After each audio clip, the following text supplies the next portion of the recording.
Bonjour chers amis, j'espère que vous allez bien. Dans cette vidéo, je vais corriger avec vous l'exercice de mécanique qui est l'extrait de l'examen national 2021 sciences mathématiques dans lequel on étudiera le mouvement d'un solide sur un plan incliné avec et sans frottement et le mouvement de chute libre avec frottement fluide. On étudie le mouvement d'une luge modélisé par un solide S de centre d'inertie G et de masse M dans deux phases de son parcours. Première phase, mouvement rectiligne de S sur un plan incliné. Deuxième phase, chute verticale de S dans l'eau. On donne la masse du solide et l'intensité de pesanteur. Première phase, mouvement de la luge sur un plan incliné. On étudie le mouvement du centre d'inertie G dans le repère AIJ lié au référentiel terrestre considéré galiléen, voir figure 1. Après la phase de poussée vers le bas, le solide S atteint une vitesse VA égale à 5 mètres secondes moins 1 au point A. Il glisse sans frottement le long de la piste rectiligne AB, faisant un angle alpha avec l'horizontale. La pente est inclinée à 20%. Sinus alpha égale à 0,2. Question 1.1. En appliquant la deuxième loi de Newton, déterminez la valeur de l'accélération athéorique du centre d'inertie G de S. Système étudié, le solide S. Référentiel AIJ terrestre supposé galiléen.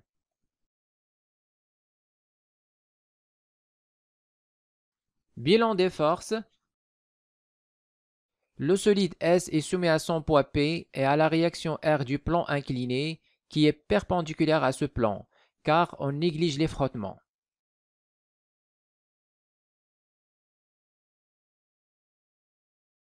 On applique la deuxième loi de Newton. La somme des forces extérieures exercée sur le solide est égale à la masse du solide fois son vecteur accélération. Alors, on a la force P plus R est égale à M fois A théorique. Maintenant, on projette cette relation vectorielle sur l'axe OX. Donc, projection sur l'axe OX. Alors, P, la projection de P sur l'axe OX, c'est la composante PX. Et la projection de R sur l'axe OX, c'est 0, car R est perpendiculaire à l'axe OX. Donc, plus 0 est égal à M fois ATH. Alors, pour ATH, donc, on a ATH en vecteur est égal à ATH fois le vecteur unitaire I. Donc, l'accélération, elle est selon l'axe OX, car le mouvement est selon cet axe. Il n'y a pas de mouvement selon l'axe OY. Maintenant, on détermine Px. Alors, c'est la projection de P sur l'axe OX. Alors, pour déterminer la composante Px, on a deux méthodes. Donc, la première méthode, on va projeter directement P sur l'axe OX. Alors, ici, on a l'angle alpha. On appelle cet angle, par exemple, bêta. Alors, alpha plus bêta est égal à pi sur 2, puisqu'on a ici un angle droit. Et même chose ici, on a un angle droit ici. Donc, bêta plus l'angle ici est égal à pi sur 2. Donc, on déduit que alpha figure ici. Alors, cet angle, c'est alpha. Donc, la projection de P sur l'axe OX, donc ici, on aura la composante Px. Alors, on calcule sinus alpha. Donc, sinus alpha, c'est en fait cette distance qui est Px, l'opposé sur l'hypoténuse qui est P. Donc, ici, on remplace P par ou bien on remplace Px par P fois sinus alpha est égal à M fois ATH. Alors la deuxième méthode pour calculer la composante Px, donc on va faire comme on a déjà fait dans la vidéo précédente. Alors ça c'est égal à le vecteur P scalaire, le vecteur unitaire I. Alors ça c'est égal par définition, c'est la norme de P qui est P, fois la norme de I qui est 1, c'est un vecteur unitaire, fois le cosinus de l'angle formé entre P et I, donc P et I. Alors Px est égal à, donc P c'est mg ou bien P tout simplement, cosinus, donc l'angle entre P, donc voilà P, et le vecteur unitaire I ici. Alors cet angle ici, c'est-à-dire bêta, n'est rien que pi sur 2 moins alpha. Donc cosinus pi sur 2 moins alpha. Et c'est quoi cosinus pi sur 2 moins alpha? C'est exactement sinus alpha. Donc c'est p sinus alpha. Donc c'est le même résultat qu'on a trouvé ici. Alors p c'est mg fois sinus alpha égale à m ATH. Alors on simplifie par m, on trouve donc ATH est égal à G sinus alpha. Alors application numérique, donc ATH est égal à G qui est 10 fois sinus alpha qui est 0,2. Alors on déduit que ATH est égal à 2 mètres seconde moins 2.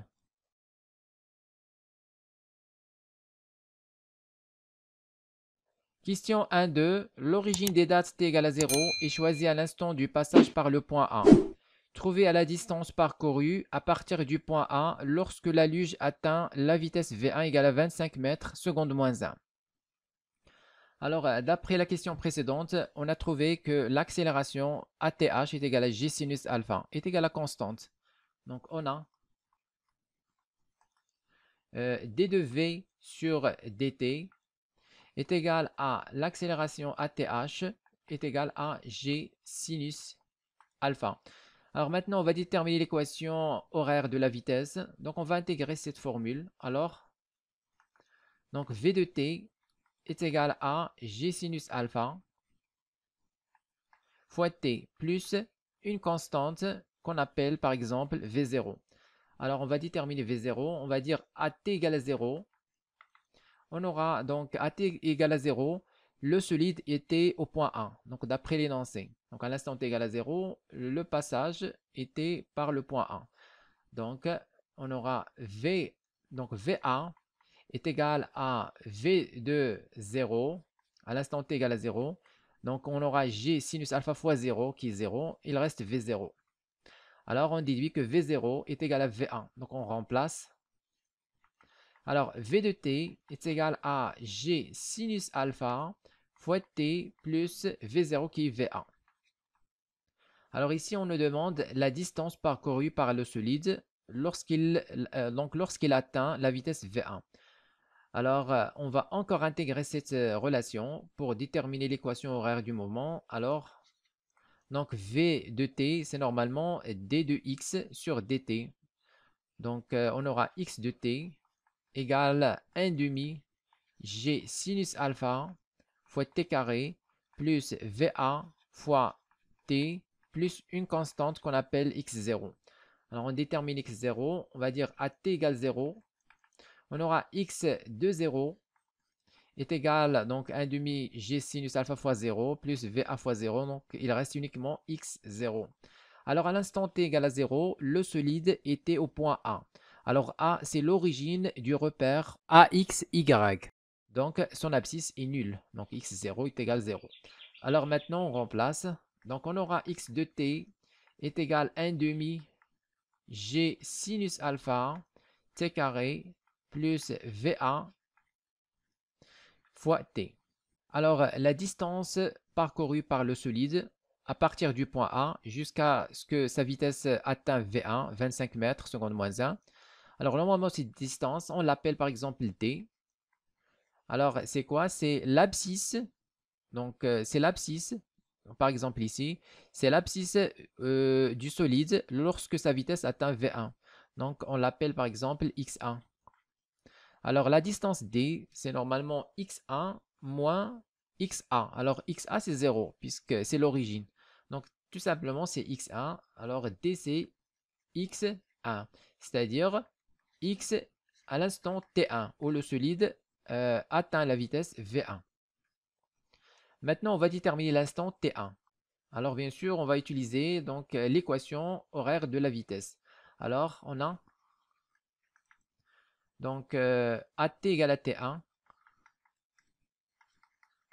On aura V, donc V1 est égal à V de T1 est égal à, on remplace ici dans cette équation, on aura G sinus alpha fois T1 plus V1. Voilà, maintenant on va déterminer T1. Donc T1 est égal. Donc on va avoir V1 moins V1 divisé par J sinus alpha. Donc on a trouvé T1. On va remplacer dans l'équation X de T. Donc X de T est égal à 1 demi J sinus alpha fois T carré ou bien fois T1 au carré, qui est ça. On va avoir V1 moins VA sur G sinus alpha, le tout au carré.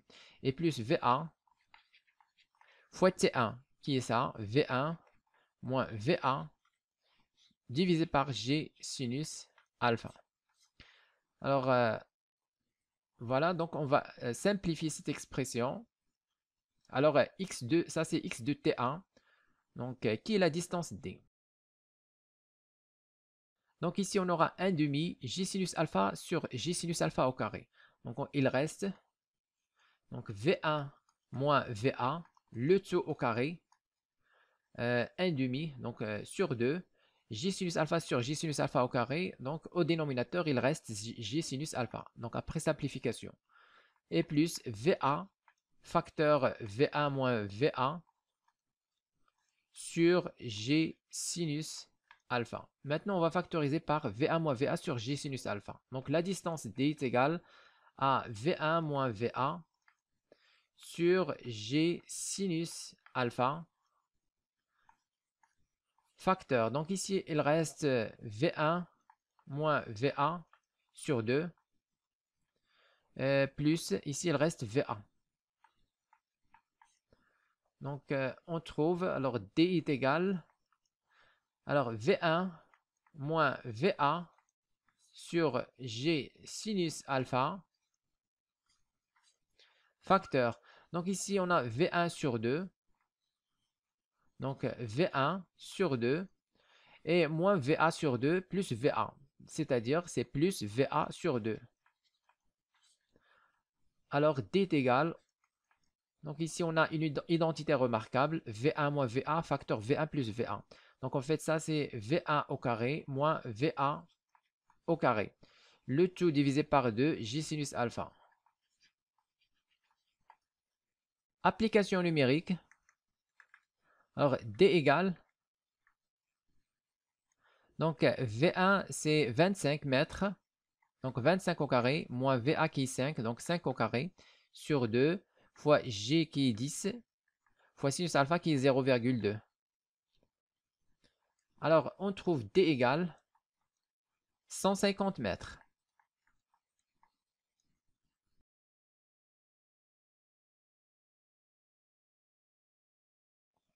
3.1. On filme le mouvement de la luge, puis on exploite la vidéo avec un logiciel adapté. Ceci a permis de tracer la courbe représentant les variations de la vitesse du G en fonction du temps. V expérimental égale à F de t, voir figure 2. Question 1.3.1. Déterminer graphiquement la valeur expérimentale A expérimentale de l'accélération du centre d'inertie G. Alors, on a A expérimental est égal à D de V expérimental sur dt. Alors ici, les variations de V expérimental en fonction du temps est une droite. Donc la quantité dV expérimental sur dt est constante. C'est le coefficient directeur de la droite. Donc en fait, on peut écrire delta V expérimental sur delta t. Alors on va choisir 2 points. Donc A expérimental est égal à. Donc par exemple, on va prendre 10 moins 5. Alors 10 apport instant 5, donc on va mettre ici 5, et 5 apport instant 0, donc moins 0. Alors on trouve A expérimental égale à 10 moins 5 c'est 5, 5 sur 5 c'est 1, donc 1 mètre seconde moins 2.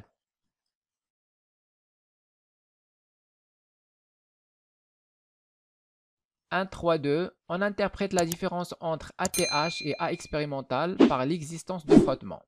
Donc, on a déjà trouvé ATH égale 2 mètres secondes moins 2 et A expérimental 1 mètre seconde moins 2. On rappelle que lorsque le contact entre le plan incliné et la luge se fait avec frottement solide, la piste exerce sur le solide S une force R ayant une composante tangentielle RT et une composante normale Rn.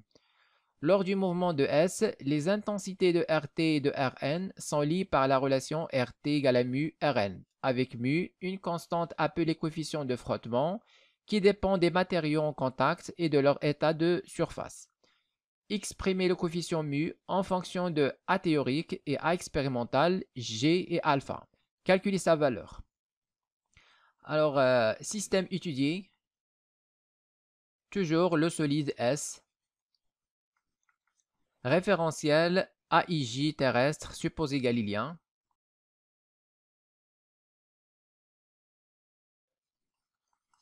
Bilan des forces.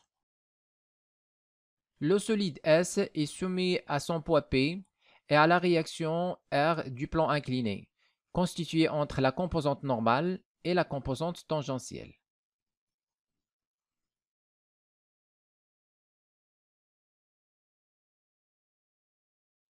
Alors, on applique la deuxième loi de Newton. Alors, on aura P plus Rn plus RT égale à la masse du solide fois l'accélération expérimentale. Maintenant, on va projeter cette relation sur le repère AIJ. Alors, projection sur AIJ. Donc, on projette le poids P sur l'axe OX. Donc, comme on a fait dans la question précédente, on va projeter P sur l'axe OX. Donc, P, c'est ça la projection, Px. Donc, il suffit, ici, on aura alpha. Il suffit de calculer sinus alpha. Donc, sinus alpha est égal à la composante Px sur l'hypoténuse qui est P. Donc, Px, ici, plus, alors Rn. Donc, la projection de Rn sur l'axe OX, c'est 0. Il est perpendiculaire au plan incliné. Donc, c'est 0 plus la projection de RT, c'est moins RT. Donc, ils sont, donc, même direction et sens opposé. Donc, on va avoir ici moins RT est égal à M fois A expérimental. Maintenant, on projette cette relation sur l'axe OY. Alors, la projection de P sur l'axe OY, on va avoir donc la composante PY et la projection de Rn sur l'axe OY, c'est plus Rn. La projection de la composante RT sur l'axe OY, c'est 0, ils sont perpendiculaires, est égale à... Alors, l'accélération est parallèle à l'axe OX, car le mouvement se fait selon cet axe. Donc, la composante de l'accélération selon l'axe OY égale 0. Alors maintenant, on va déterminer la composante PY. Alors pour déterminer PY, on a deux méthodes, comme on a déjà dit. Donc soit utiliser le produit scalaire, ou bien tout simplement, on va projeter sur l'axe OY. Donc on va projeter sur l'axe OY. Ici, P et Y sont de sens opposés. Donc on va calculer cosinus alpha. Alors cos alpha, donc ici on a alpha. Donc cos alpha, c'est moins PY sur l'hypoténuse qui est P. Donc, on remplace. Sinon, on calcule le produit scalaire. Donc, le produit scalaire, alors PY, la composante PY est égale à P, le vecteur scalaire J. Donc, c'est la norme de P fois le cosinus qui est formé entre P et Y, ou bien l'axe OY, ou bien le vecteur J. Donc, le vecteur J, c'est ici. Alors, c'est cet angle ici. Alors, cet angle vaut, donc l'angle ici, c'est pi sur 2 moins alpha. Et puis ici, on aura plus pi sur 2. Donc finalement, c'est pi moins alpha. Donc cosinus pi moins alpha. Donc on va avoir moins cosinus alpha. Donc ça, c'est égal. Donc la composante PY est égale à moins P cosinus alpha. Alors cos pi moins alpha, c'est moins cosinus alpha. Donc c'est exactement le résultat ici. Alors on aura... Alors maintenant, on remplace Px. Alors on a trouvé Px égale... Donc Px c'est P fois sinus alpha. Donc P c'est mg. Donc on va avoir mg fois sinus alpha moins RT est égal à M A expérimental. Et Py, ici on a trouvé Py égale à moins P cos alpha, c'est-à-dire moins mg cosinus alpha. Donc plus Rn est égal à 0. Alors maintenant on va tirer Rn et Rt. Alors Rt, donc on va avoir mg sinus alpha moins M A expérimental. Alors que Rn est égal à mg cos alpha. Alors d'après l'énoncé, on dit que le coefficient de frottement, donc on nous demande de déterminer le coefficient de frottement. Alors le coefficient de frottement, c'est Rt sur Rn.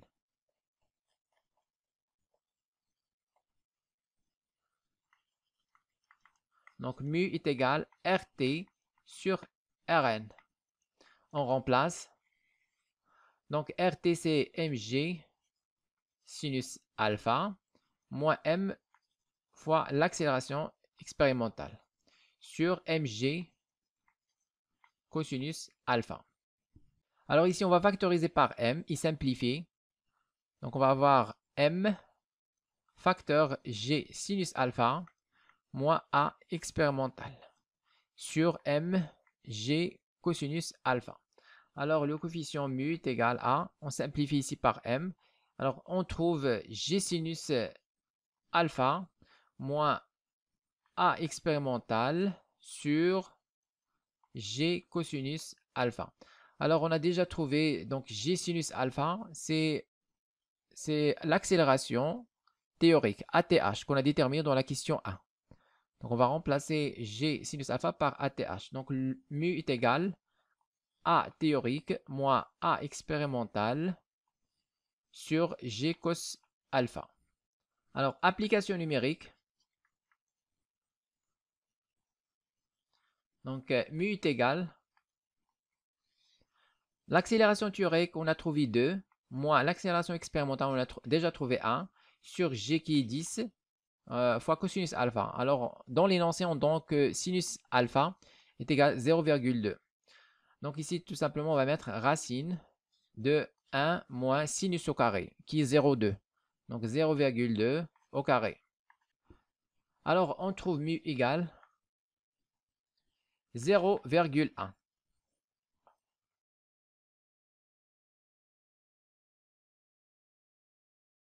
Deuxième phase, chute verticale de S dans l'eau. La luge quitte la piste en B et tombe dans un lac au point C, voir figure 1. Après être immobilisée quelques instants, la luge se met à couler verticalement sans vitesse initiale depuis le point C. On étudie le mouvement du centre d'inertie G dans un repère CK lié à un référentiel terrestre considéré comme galiléen, voir figure 1. On repère la position de G à tout instant par la côte Z de l'axe vertical CK, dirigé vers le bas. L'origine des dates T0 égale à 0 est prise au point C. Au cours de sa chute dans l'eau, la luge est soumise en plus de son poids à la force de frottement fluide, F égale à moins kV, OK égale à 200 en système international, et V la vitesse de G à un instant T. On note que la poussée d'Archimède est négligée. Question 2.1. Montrez que l'équation différentielle du mouvement de G vérifiée par la vitesse V s'écrit dvz sur dt plus 1 sur tau vz égale à vl sur tau. Avec v est égal à vz fois k, on donnera tau et v en fonction des paramètres de l'exercice. Alors, système étudié, le solide S. Référentiel, donc CK, terrestre supposé galiléen.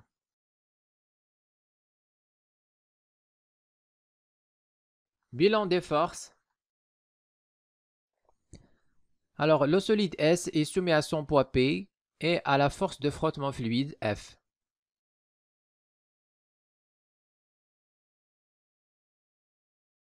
On applique la deuxième loi de Newton. La somme des forces extérieures exercées sur le solide égale à la masse du solide fois son vecteur accélération. Donc, on a deux forces, P plus F est égal à m fois l'accélération a. Maintenant, on va projeter cette relation vectorielle sur l'axe OZ. Donc, projection sur OZ. Alors, la projection de P, c'est plus P, donc même direction et même sens. Donc, on aura plus mg.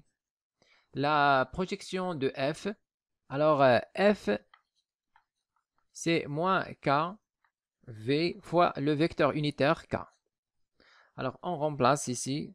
Donc, on aura moins k fois vz est égal à m fois donc la composante de l'accélération sur l'axe OZ, c'est az. Alors, donc on va diviser le tout par m. On aura az est égal à d2vz sur dt est égal à, donc ici il reste g moins k sur m fois vz. Alors, on aura dvz sur dt plus moins k sur m vz de l'autre côté. Donc, on aura plus k sur m vz est égal à g. Dans l'énoncé, on nous demande de montrer qu'il s'écrit sous forme de dvz sur dt plus 1 sur tau vz égale vl sur tau. Donc dvz sur dt plus 1 sur tau fois vz égale à vl sur tau. Donc avec, donc tau est égal à m sur k et vl est égal à mg sur k. Alors, en régime permanent, on a la vitesse est constante égale à v limite. Alors, à partir de l'équation différentielle, la vitesse constante, donc la quantité d2vz sur dt est égale à 0, on trouve v limite est égal à m fois g sur k. Donc, est égal à vl, qu'on a trouvé ici. Donc, vl, exactement la vitesse limite.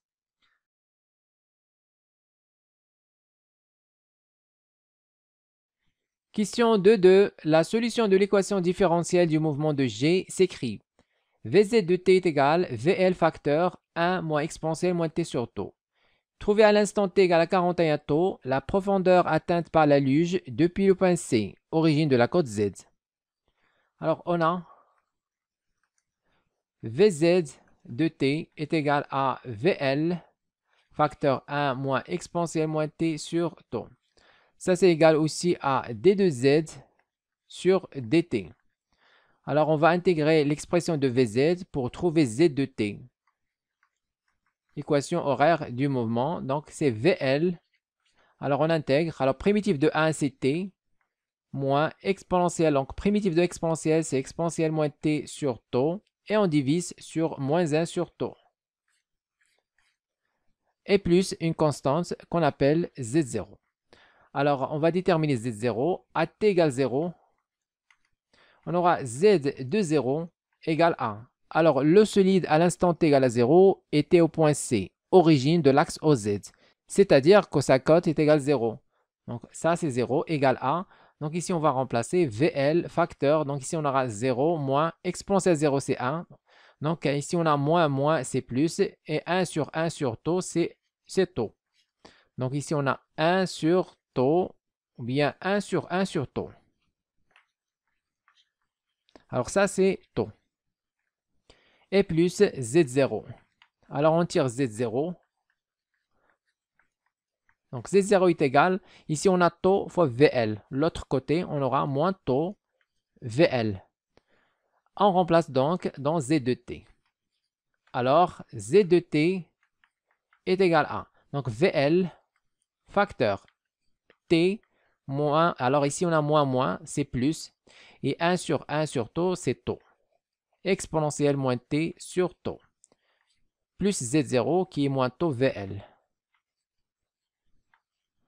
Alors on simplifie, on aura z de t est égal à VL facteur.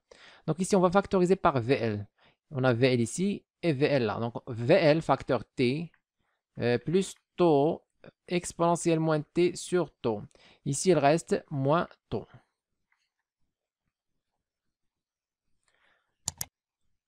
Alors, Z de T est égal. Donc, VL facteur T. Ici, on factorise par moins taux. Donc, on va avoir moins taux facteur 1 moins exponentielle moins T sur taux. Alors, dans l'énoncé, on nous demande la profondeur atteinte par la luge depuis le point C. Donc, jusqu'à l'instant T égale à 41 taux. Donc, ici, on a à l'instant T égale à 0, c'est au point C. Donc, ça, c'est T à T égale à 0. Et à l'instant T, donc ici, à l'instant T égale à 41 fois taux. Donc, le solide arrive à ce point-là. Alors, on nous demande de déterminer la latitude H. Alors, pour déterminer H, il suffit de calculer la cote de ce point en bleu, moins la cote initiale qui est nulle. Donc, il suffit de calculer Z2 de 41 taux, tout simplement. Donc, ici, on a H, latitude demandée, c'est égal à Z de 41 fois taux, moins Z0, donc à l'instant T égale à 0, il est nul.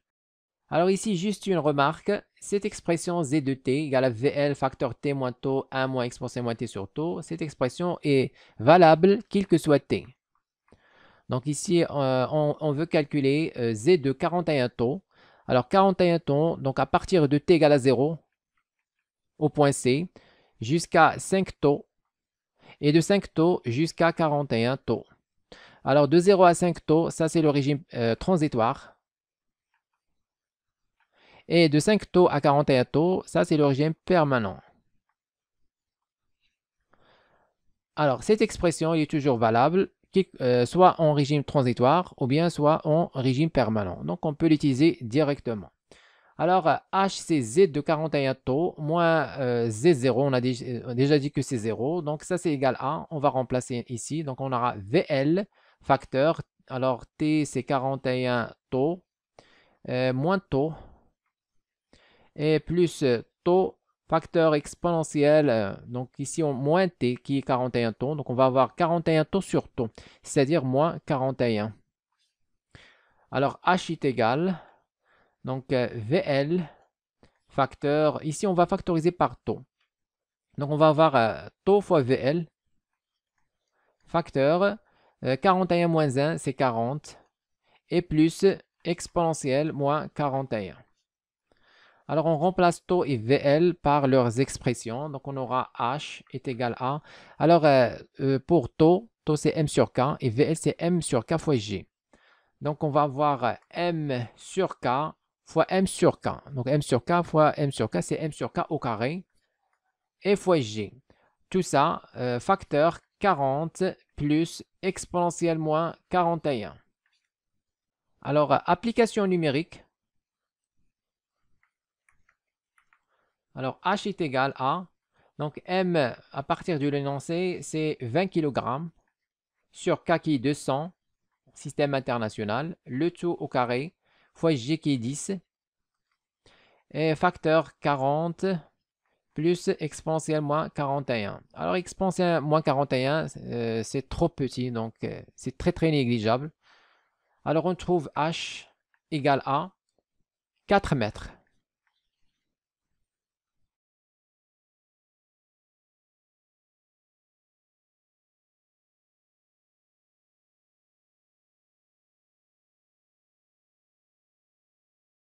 Écrivez-moi vos remarques dans les commentaires et n'oubliez pas de cliquer sur j'aime si vous appréciez notre contenu et de s'abonner à notre chaîne YouTube. C'est absolument gratuit pour recevoir de nouvelles vidéos.